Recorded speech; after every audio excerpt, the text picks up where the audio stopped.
Hello student, आप सबको the creator college के यूट्यूब चैनल में खुशामदीद। और मैं आपका टीचर साजिद अकरम, जिसका मानना है कि मैथमेटिक्स एक गेम है।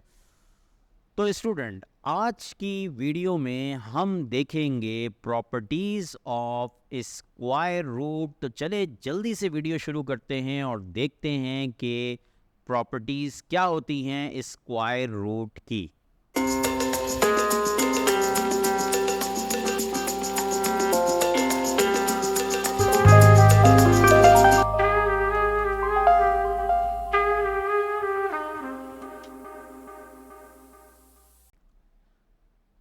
प्रॉपर्टीज़ ऑफ स्क्वायर रूट, देखिए ये कुछ प्रॉपर्टीज़ यहाँ पर मैंने लिखी हैं स्क्वायर रूट की।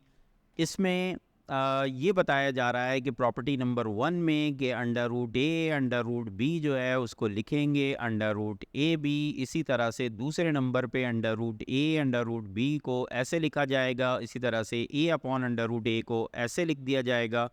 और अंडर रूट ए अगर अंडर रूट ए से मल्टीप्लाई होता है तो अंडर रूट ए स्क्वायर हो जाएगा, और फिर स्क्वायर से स्क्वायर रूट कैंसिल होकर ए बच जाएगा। और पाँचवें नंबर पे बताया है कि रूट ए से कैंसिल होके 1 बच जाएगा। और छठे नंबर पे बताया है कि रूट वाली चीज़ को ऐड कैसे किया जाता है। और यहाँ पर भी हमें कुछ इसी तरह की एक चीज़ बताई है कि इसकी पावर को पॉजिटिव कैसे बनाया जाता है। ये प्रॉपर्टीज़ तो हमने देख ली हैं, मैं ज़रा इसको एक्सप्लेन कर दूं आप लोगों को ताकि ये अच्छी तरह से समझ में आ जाए। तो चलें, सबसे पहले हम देखते हैं प्रॉपर्टी नंबर 1, जिसमें बताया जा रहा है रूट ए रूट बी से मल्टीप्लाई होगा तो रूट ए बी हो जाएगा। जी बिल्कुल, इसको हम यूँ देख सकते हैं जैसे अगर अंडर रूट 2 को मल्टीप्लाई कर दिया जाए अंडर रूट 3 से, तो इसका आंसर यानी कि इन दोनों को हम लिख देंगे अंडर रूट 2 मल्टीप्लाई बाई 3। और इसे मज़ीद वजाहत के साथ लिखना चाहें तो रूट 6 भी लिख सकते हैं। ठीक है जी। लेकिन एक बात याद रखिएगा कि ये इस तरीके से तो लिख सकते हैं, लेकिन अगर हमें कभी रूट को 2 को मल्टीप्लाई करना हो अंडर रूट 3 से, तो ये मल्टीप्लाई कैसे होगा? इसमें मल्टीप्लाई करने के लिए सिर्फ 2 लिखेंगे और रूट 3 को, क्योंकि इस पर रूट नहीं है, लिहाजा ये इसी तरह से लिख दिया जाएगा। तो ये इस प्रॉपर्टी नंबर 1 का मतलब था, इसको मैंने आपको एक्सप्लेन कर दिया। चलते हैं दूसरे पे, देखते हैं कि रूट ए और रूट बी, इसको आसान अल्फाज में कहा जाए कि अगर दो चीज़ें स्क्वायर रूट में हो और डिवाइड की फॉर्म में हो तो उन दोनों को एक ही छत के नीचे, मतलब एक ही स्क्वायर रूट के अंदर लिखा जा सकता है। ठीक है जी। तो ये मतलब है इसका। जैसे फॉर एग्जांपल अगर लिखा हुआ है रूट 2 और रूट 3, देखें अंडर रूट ए और अंडर रूट बी का मतलब ये है कि ये कोई अलग चीज़ है और ये कोई अलग चीज़ है, इसीलिए मैंने रूट 2 और रूट 3 रख लिया। ठीक है जी। Is equal to under root, और यहाँ क्या आ गया 2/3। सही है जी। और एक और छोटी सी चीज़ बताता हूँ आपको कि अगर लिखा हो under root 6 upon under root 8, तो इसको भी हम क्या करेंगे, इसको हम एक ही रूट में लिख देंगे 6/8। और आपको मालूम है कि ये दोनों नंबर एक ही टेबल में आते हैं, लिहाजा 2 3 6 और 2 4 8। तो ये आ जाएगा आपके पास इसका आंसर रूट 3/4। ठीक है जी, ये दूसरी प्रॉपर्टी थी। उसके बाद चलते हैं तीसरे नंबर पे। ये जो प्रॉपर्टी है इसको ज़रा समझे। यहाँ पर जो है ये लिखा है ए अपॉन अंडर रूट ए, तो फिर रूट ए आ जाएगा। मतलब अगर लिखा हुआ है फॉर एग्जाम्पल 2/√2, तो इस फॉर्मूले के मुताबिक इसका आंसर रूट 2 होना चाहिए। ये बात कुछ हजम नहीं हो रही, चलें इसको एक्सप्लेन करके देखते हैं इसको ज़रा कि ये कैसे आ गया। देखिए ये आता किस तरीके से, हम करते क्या हैं कि हम इस रूट को ख़त्म करना चाहते हैं डिनोमिनेटर में से, तो हम क्या करते हैं इसे रूट 2 से मल्टीप्लाई कर देते हैं। और सॉरी, ये इक्वल टू नहीं है, ये मल्टीप्लाई है। ठीक है, तो रूट 2 से मल्टीप्लाई, रूट 2 से डिवाइड करते हैं, फिर ये वाला रूट 2 इससे मल्टीप्लाई होता है, ये इससे मल्टीप्लाई होता है। तो जैसा कि आप देख सकते हैं कि अभी हमने पीछे भी ये चीज़ की थी, तो ये आ गया क्या 2/√2, क्योंकि एक रूट 2 के अंदर है और एक 2 रूट के अंदर है और एक 2 जो है वो बाहर है, लिहाजा इस तरह से लिखे जाएंगे और इन दोनों को एक ही में लिख दिया जाएगा।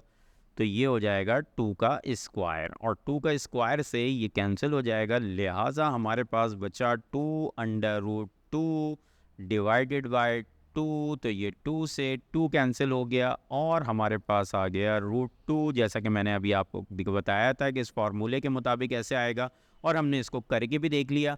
तो ये इतना कुछ करने की क्या ज़रूरत है, ये फार्मूला इसीलिए बनाया गया है कि आप डायरेक्टली इसको लिख सको। ठीक है जी, तो ये मैंने आपको इसका प्रूफ भी दे दिया ताकि आप लोगों को अच्छी तरह समझ में आ जाए कि ये प्रॉपर्टी जो है ये कैसे आई है। ठीक है जी, चलें अगले पे चलते हैं। हम इसके बाद ये भी हमने किया भी है, पीछे देखें यहाँ पर ये किया हुआ है हमने कि √2 को √2 से मल्टीप्लाई किया, 2 का स्क्वायर हुआ तो ये कैंसिल हो गया, तो ये प्रॉपर्टी हमने समझ ली है पीछे। तो मेरे ख्याल से आगे चलना चाहिए, फजूल में वक्त नहीं ज़ाया करना चाहिए। चले जी, इसके बाद आते हैं √a/√a। तो देखिए ये तो आपने उसूल पढ़ा हुआ है कि 2/2 का आंसर क्या आता है 1, 3/3 का आंसर क्या आता है 1, और इसी तरह से √a/√a का आंसर भी 1 आएगा। मतलब ये कि √a और डिवाइडेड बाय √a लिखा हुआ है, तो दोनों चीज़ें जो हैं ये हमने क्या कहा था, एक ही रूट में रख देंगे a/a, और फिर दोनों एक ही टेबल में आती है तो कैंसिल हो गई, और कैंसिल होने के बाद डिवीजन में कोई चीज़ कैंसिल होती है तो 1 बचता है, और √1 और 1 का रूट 1 होता है, लिहाजा ये जो चीज़ है ये प्रॉपर्टी है ये हमें ये बता रही है। ठीक है जी, उम्मीद है ये भी समझ में आ गई होगी। चलें अगले पर देखते हैं, ये बहुत अहम है, इसको समझना बहुत ज़रूरी है। सिंबल्स की ज़बान में लिखा था, लेकिन अब मैं एक सवाल में आपको लिख के बता रहा हूँ। इसका मतलब ये है कि आपको किसी भी रूट वाले नंबर को, यानी जिसे हम कहते हैं कि इर्रेशनल नंबर को, अगर हम ऐड करना चाहते हैं तो ज़रूरी है कि उसके साथ जो रूट में जो चीज़ लिखी हुई है वो सेम हो। अगर वो सेम नहीं है तो आप इन दोनों को ऐड नहीं कर सकते। सही है जी, जैसे फॉर एग्जांपल अगर लिखा है 2√3, अच्छा ऐड भी नहीं कर सकते, सब्ट्रैक्ट भी नहीं कर सकते। लिखा है 2√3 और 5√3, तो ये दोनों तो ऐड हो सकते हैं। ऐड करने का तरीका इन्होंने बताया है, जैसे ब्रैकेट में कह रहा है तो मैं आपको आसान अल्फाज में बताता हूँ, क्योंकि मैं तो आपको सब चीज़ें आसान आसान करके देता हूँ ना, इसलिए यहाँ से आपने क्या करना है 5 को 2 में ऐड कर देना है। तो 5 और 2 ऐड होंगे तो कितने आ जाएंगे 7, 7√3, क्योंकि दोनों के दोनों सेम थे। लेकिन अगर मैं लिखता 2√3 और प्लस 3√2, तो ये दोनों ऐड नहीं हो सकते, क्योंकि इनके रूट के अंदर जो चीज़ लिखी हुई है ये सेम नहीं है। इन दोनों के ऐड होने के लिए ज़रूरी है कि ये दोनों चीज़ें सेम हो, बिल्कुल सेम। यही रूल माइनस का भी है, सब्ट्रैक्शन का भी है। इसी सवाल को मैं सब्ट्रैक्शन में बना लेते हैं, इसी सवाल को क्या ज़रूरत पड़ी है ज़्यादा सवाल देखने की। ये लें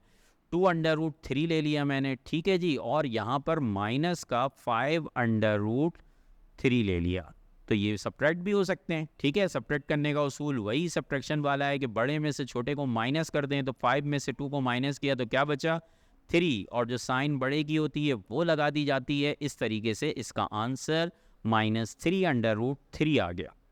तो ये एडिशन और सब्ट्रैक्शन का रूल है। ठीक है जी, अच्छा इसके बाद अगली प्रॉपर्टी जो है इसके अंदर क्या बता रहे हैं, इसमें ये बता रहे हैं कि a/b अगर कोई चीज़ लिखी है और उसकी पावर नेगेटिव है, तो और वो चीज़ रूट के अंदर है, तो रूट खोले बगैर उसी के अंदर उनको ऊपर नीचे कर दें आप, बस उनकी पोजीशन को चेंज कर दें, पावर खुद ब खुद पॉजिटिव हो जाएगी भाई।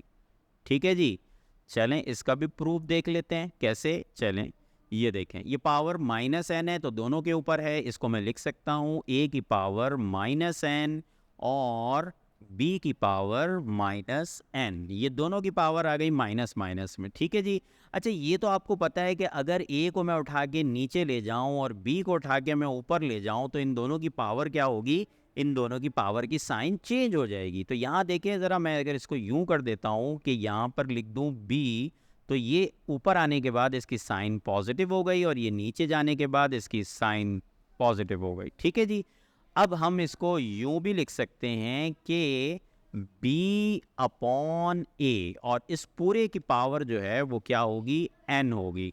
तो आप देख सकते हैं कि वही आंसर आ गया जो मैंने यहाँ पर सिंप्लीफाई करके निकाला, ठीक है ना, ये 2 स्टेप्स करके निकाले और इसको हमने डायरेक्ट बताया। तो डायरेक्ट ये प्रॉपर्टीज़ बनाई इसलिए जाती हैं ताकि आपका काम आसान हो जाए, यानी आपको इतना कुछ करने की ज़रूरत ना हो, आप डायरेक्टली इसको जो है वो सॉल्व कर लें। जैसे बचपन में आपको जो है वो टेबल्स याद कराए जाते हैं, टेबल्स इसलिए याद कराए जाते हैं ताकि आपको हर नंबर को मल्टीप्लाई करने की ज़रूरत ना हो, आपको बहुत सारे प्रोडक्ट याद हों, और वो प्रोडक्ट याद होंगे तो आप आसानी से कर सकते हैं। बिल्कुल इसी तरह से ये प्रॉपर्टीज़ आपको इसलिए बताई जाती हैं ताकि आप अपना काम आसान कर लें और आसानी से इसको कर सकें। तो उम्मीद है कि आपको ये चीज़ समझ में आ गई होगी, और यहाँ पर हमारी ये वीडियो भी ख़त्म होती है। हमने आज यहाँ पर कुछ स्क्वायर रूट की प्रॉपर्टीज़ को देखा है। उम्मीद है कि आप लोगों को ये समझ में आ गई होंगी। तो चलें फिर अगली वीडियो में एक नए टॉपिक के साथ दोबारा मिलेंगे। तब तक के लिए इजाज़त चाहता हूँ। अल्लाह हाफ़िज़।